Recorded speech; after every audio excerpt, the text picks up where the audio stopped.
নেতা আসসালামু আলাইকুম, ভালো আছেন? বসেন বসেন বড় ভাই, বসেন বসেন, চা খান, আসেন আসেন বড় ভাই, আসুন আসুন আসুন।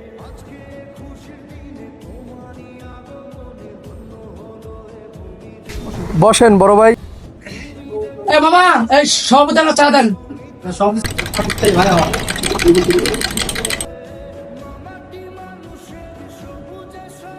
এই থাক, চলে গেলাম।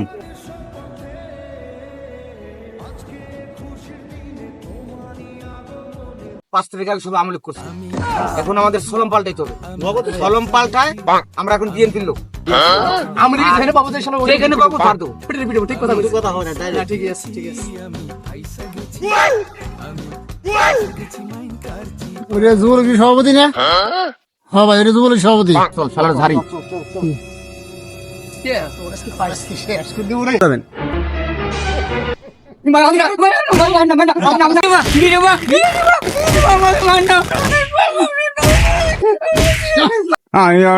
আমি আর আমলিক করবো না রে।